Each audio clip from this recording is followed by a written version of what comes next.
Hello student, आज के video में हम देख रहे हैं रिजोल्यूशन ऑफ वेक्टर्स। तो वेक्टर्स के लिए इससे पहले मैंने 2 to 3 वीडियोस अपलोड किए हैं जिसकी लिंक मैंने डिस्क्रिप्शन में दी है।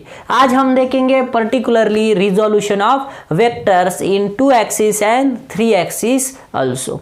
चलो तो आज के वीडियो को स्टार्ट करते हैं। My name is Jalinder Kuile and welcome to my YouTube channel physics study में। चलो तो आज हम देख रहे हैं रिजोल्यूशन ऑफ वेक्टर। अगर कोई भी वेक्टर है, कंसीडर करो, यहाँ पे मैंने आपको 2 डायग्राम से दिखाए। फर्स्ट अगर एक फोर्स है, फोर्स कंसीडर करेंगे, कंसीडर अ फोर्स 10 न्यूटन यहाँ पे एक्ट हो रहा है, जो क्या है, इंक्लाइन है। तब हमें क्या करना होता है, इस फोर्स को, नहीं तो फिर यहाँ पे वेलोसिटी, समझो एक पार्टिकल है जो 5 मीटर पर सेकंड से यहाँ पे क्या हो रहा है, ट्रैवल कर रहा है। तो अगर ये ऐसे ट्रैवल कर रहा है, अगर ये इंक्लाइन ट्रैवल कर रहा है, तो जब ये इंक्लाइन ऐसे ट्रैवल करता है तो हॉरिजॉन्टल कितना डिस्टेंस ट्रैवल करेगा प्लस वर्टिकल कितना डिस्टेंस ट्रैवल करेगा, इसको कहा जाता है उसके रिजोल्यूशन ऑफ वेक्टर, मतलब find x and y component. बराबर है। तो चलो बेस्ट एग्जांपल दूंगा। आपको पता है एक पतंग होता है, आप पतंग उड़ाते हैं। अगर एक पतंग एक हाइट पे होगा तो वो ग्राउंड से, हम जो देख रहे हैं ये इंक्लाइंड हाइट होता है उसका। अगर हम देखें कि ग्राउंड से इसका अगर हाइट कैलकुलेट करना है तो उसको कहेंगे हम y component of that kite. And अगर वो हॉरिजॉन्टल कितना डिस्टेंस ट्रैवल किया है वो कैलकुलेट करेंगे तो उसको कहा जाएगा x कंपोनेंट। मतलब रिजोल्यूशन ऑफ वेक्टर मींस क्या होता है, find x and y component of the given vector. Correct है। चलो तो इसको जो x कंपोनेंट होता है, समझो ये फोर्स है तो उसको कहेंगे फोर्स अलॉन्ग x, तो ये होगा x कंपोनेंट। और ये वर्टिकल कंपोनेंट तो इसको कहेंगे फोर्स अलॉन्ग y। वही अगर वेलोसिटी तो हम कहेंगे vx और यहाँ पे होगा vy। करेक्ट है। चलो तो अब समझते हैं उसका x कंपोनेंट क्या आएगा एंड y कंपोनेंट क्या आएगा। तो अब समझ लेते हैं इसका x कंपोनेंट क्या होगा एंड y कंपोनेंट का क्या होगा। लेट तो हमने कंसीडर किया एक r वेक्टर जो क्या है, इंक्लाइन होगा। तो ये r वेक्टर अगर हॉरिजॉन्टल के साथ एक एंगल बना रहा है, क्या, थीटा। देन हम क्या करेंगे, इसको सॉल्व करने के लिए फर्स्ट तो मैं क्या करता हूँ, एक परपेंडिकुलर ड्रॉ करता हूँ from y axis and second perpendicular from the x axis. ये भी परपेंडिकुलर है और ये भी परपेंडिकुलर है। चलो तो इसका कुछ नामकरण कर लेते हैं। यहाँ पे होगा ओरिजिन, तो हम नाम देंगे O, यहाँ पे नाम देता हूँ A, इस पॉइंट पे B और इस पॉइंट पे C। चलो तो आपको क्या करना है, इसका horizontal component and vertical component क्या करना है, कैलकुलेट करना है। तो चलो ये अगर वो भी है तो ये दोनों क्या होंगे, इक्वल होंगे, क्योंकि आपको दिख रहा है ये क्वाड्रिलैटरल, एक तो पैरेललोग्राम होगा नहीं तो रेक्टेंगल होगा। करेक्ट है कि जिसके अपोजिट पेयर क्या होते हैं, इक्वल एंड पैरेलल होते हैं। चलो तो हमें मिलेगा फर्स्ट एक राइट एंगल ट्रायंगल, तो मैं लेता हूं इन ट्रायंगल। आप बताओगे कौन सा है वो, OAC में।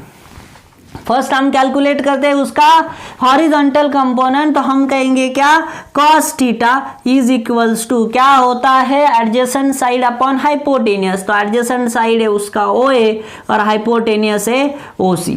हमें कैलकुलेट करना है OA, तो therefore OA is equals to मुझे क्या मिलेगा, OC cos थीटा। करेक्ट है। OC क्या है, रिजल्टेंट है, तो आप कहोगे OA इज R और ये होगा R cos थीटा। OA क्या है, इस R का x कंपोनेंट है, तो मैं कह सकता हूं R अलोंग x एक्सिस, तो हम इसको कहेंगे R vector along x axis is R cos theta. Correct है। ये मिल गया हमें उसका हॉरिजॉन्टल कंपोनेंट।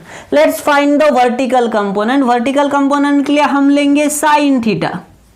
तो साइन थीटा क्या होता है, परपेंडिकुलर अपॉन बेस होता है, हाइपोटेनियस होता है। परपेंडिकुलर कौन सा है, AC है, और हाइपोटेनियस कौन सा है, OC है।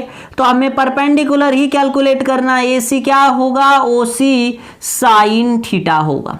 करेक्ट है कि नहीं। तो AC इज इक्वल्स टू, और वैल्यू पुटअप कर देते हैं। AC क्या है, तो AC उसका y कंपोनेंट है, क्योंकि AC इज इक्वल्स टू ही क्या होगा, OB होगा।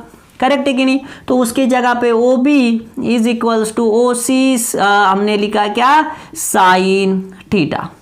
तो OB क्या है, उसका y कंपोनेंट है, तो उसका हम कहते हैं RY, तो इसको कहेंगे RY is equals to OC। OC क्या है, R, और ये मिलेगा साइन थीटा जो उसका क्या होगा, वर्टिकल कंपोनेंट होगा। अगर इस आर की हाइट कैलकुलेट करनी है, मतलब आप कैलकुलेट करोगे आर, हॉरिजॉन्टल डिस्टेंस कैलकुलेट करना है तो आप बोलोगे आर एक्स, बराबर है। लेकिन यहाँ पे रटना नहीं है कि एक्स ये आर एक्स जो था वो हमें मिला कि जो हॉरिजॉन्टल कंपोनेंट है ये क्या है, आर कॉस थीटा है, एंड एक वर्टिकल कंपोनेंट है जो क्या है, आर साइन थीटा है। ऐसा आपको रटना नहीं है। आप याद रखोगे जिस एक्सिस के साथ एंगल बना रहा है उसके साथ वो क्या होता है, कॉस होता है। जिसके साथ एंगल नहीं बना रहा है, नहीं तो जो परपेंडिकुलर एक्सिस होगा उसको कहा जाएगा साइन थीटा कंपोनेंट। करेक्ट है। ये देखो, ये आर कॉस थीटा और एक आर साइन थीटा।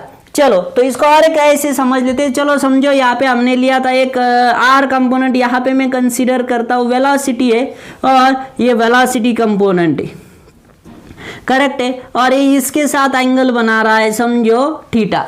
तो आप क्या करोगे, इसको कहोगे जो वर्टिकल एक्सिस है वो क्या होगा, v cos थीटा होगा, एंड जो हॉरिजॉन्टल जिसके साथ एंगल नहीं बना रहा है लेकिन परपेंडिकुलर है उसको कहा जाएगा v sin थीटा।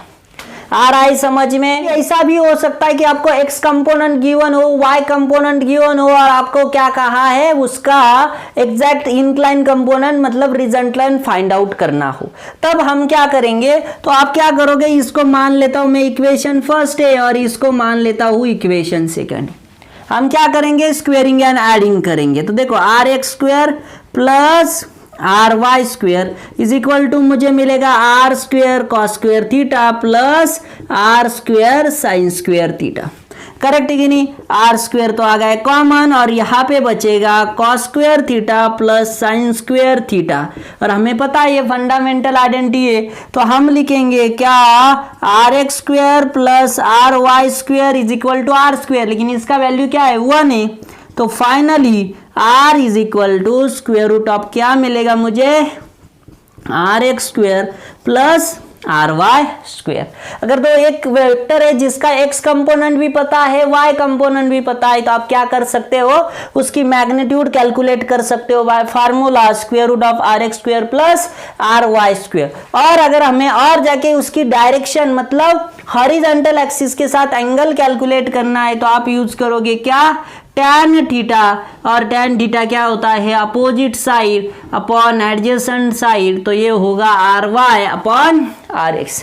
नहीं तो कुछ बुक में दिया है कि डिवाइड इक्वेशन 2/1, तो आर वाई और ये r r cancel, sine theta upon cos theta में क्या मिलेगा, tan थीटा। तो यहां से मुझे मिलेगा direction theta is tan inverse of r y upon r x. तो ये होगा उसका डायरेक्शन।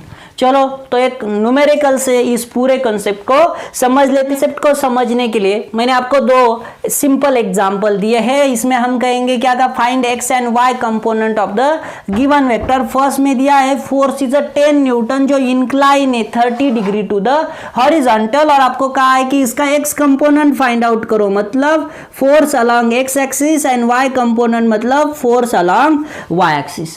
तो क्या मिलेगा, हमने इसका फार्मूला लिखा था कि एफ एक्स और फोर्स अलोंग एक्स एक्सिस क्या होता है, एफ कॉस थीटा होता है। जिस एक्सिस के साथ एंगल बनाएगा उसको क्या आ जाएगा, एफ कॉस थीटा। एफ कितना है 10 और ये होगा कॉस 30।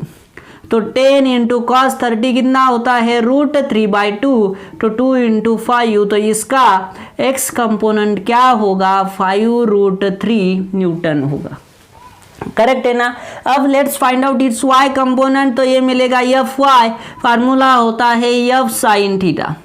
एफ कितना है 10 और ये हम लिखेंगे sine 30 which is equal to 10 sine 30 होता है 1/2 और ये मिलेगा मुझे 5। तो ये होगा 5 न्यूटन, मतलब फोर्स अलोंग x 5√3 और फोर्स अलोंग y कितना होगा 5। करेक्ट है। तो आप समझ लेते हैं सेकंड क्वेश्चन, जिसमें हमें दिया है कि वेलोसिटी अलोंग x कितना है 5 मीटर पर सेकंड है। वेलोसिटी कंपोनेंट इंक्लाइन नहीं है, ये अलोंग हॉरिजॉन्टल है और हमें इसका x and y component find out करना है। तो एक्स कंपोनेंट को हम कहते हैं Vx और वाई कंपोनेंट को कहेंगे Vy। तो हमें मिलेगा Vx इज इक्वल टू क्या, V cos थीटा V, लेकिन cos एंगल का अलोंग एक्स है, मतलब एंगल कितना है 0, तो V की वैल्यू 5, cos 0 क्या होता है 1, तो ये क्या होगा 5 मीटर पर सेकंड होगा। वही आपने अगर वर्टिकल कंपोनेंट कैलकुलेट किया Vy is V sine theta, तो ये क्या होगा 5 और यहाँ पे मिलेगा साइन 0, साइन 0 क्या होता है 0, तो यहाँ पे 0। देखो अगर वेक्टर अलोंग x होता है नहीं तो अलोंग y होता है, तो उसका सेकेंडरी मतलब अलोंग x होगा तो y कंपोनेंट 0 होगा, अलोंग y होगा तो उसका x कंपोनेंट क्या होगा 0 होगा। लेकिन अलोंग इंक्लाइंड होता है तो इंक्लाइन वेक्टर्स के लिए हम रिजोल्यूशन करते हैं पर्टिकुलरली, तब उसका क्या मिलेगा हमें x component and y component, और इन दोनों को हम अगर स्क्वेयरिंग एंड एडिंग करते हैं तो हमें क्या मिलेगा ओरिजिनल वेक्टर मिलेगा। आई थिंक आपको समझ में आ रहा है। चलो तो हम देते हैं next vectors in 3 axis.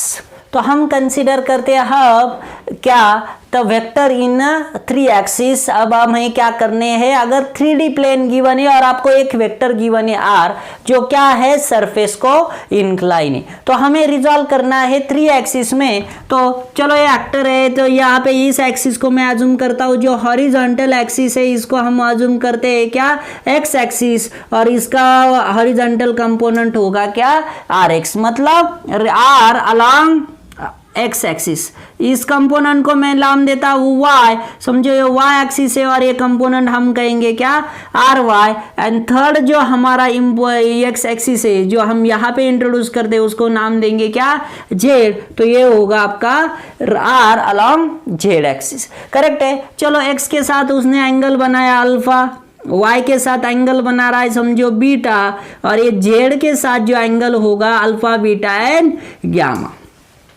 Correct है। चलो तो इसका r का वैल्यू हमें सेम मिलता है, रिजल्टेंट वेक्टर यहाँ पे क्या होगा square root of rx square plus ry square plus rz square. Correct है। लेकिन हम बात करें एंगल की, जिसको हम कहते हैं यहाँ पे डायरेक्शन कोसाइन, तो यहाँ पे देखो सेम हम कॉस फाइंड आउट करते हैं, तो ये अपोजिट कंपोनेंट है, देखो ये होगा ये, तो कॉस क्या होगा, तो कॉस क्या होता है पहले हम कैलकुलेट करते हैं कॉस अल्फा क्या होता है एडजेसेंट साइड। अब हम कहेंगे हम इसको क्या rx upon hypotenuse is r, और डिटेल में बताए तो ये होगा rx upon square root of r की वैल्यू क्या है rx square root of rx square plus ry square plus rz square. फिर हम कैलकुलेट करेंगे cos बीटा क्या होगा, बीटा को एडजेसेंट है ry, तो आप लिखोगे इसको ry अपॉन r, नहीं तो फिर ry upon square root of rx square plus ry square plus rz square. And last component जिसको कहा जाएगा cos gamma along z axis है, तो rz अपॉन r, तो ये होगा rz upon square root of rx square plus ry square plus rz square. Correct है। Cos alpha को ही कहा जाता है डायरेक्शन को साइन ऑफ x एक्सिस, इसको कहा जाएगा y एक्सिस और इसको क्या z एक्सिस, तो डिनोट किया जाता है बाय l m n। फिर हम क्या करते हैं इनका स्क्वेयरिंग एंड एडिंग करते हैं, तो अगर हमने किया l square plus m square plus n square, आप बोलोगे और डिटेल में, तो इसको कहा जाएगा cos square alpha plus cos square beta plus cos square gamma is equal to, देखो यहाँ पे होगा rx square plus ry square plus rz square divided by same, तो इसका आंसर क्या आता है 1 आता है। और इन सब को इसको कहा जाता है क्या डायरेक्शन कोसाइंस, ये आपको याद रखना रहेगा याद। चलो, तो आज के वीडियो में हम इतना ही डिस्कस करेंगे resolution of vectors in 2 axis and 3 axis. I hope आपको वीडियो पसंद आया होगा। चलो, तो आज के वीडियो में इतना ही। Thank you, have a good day.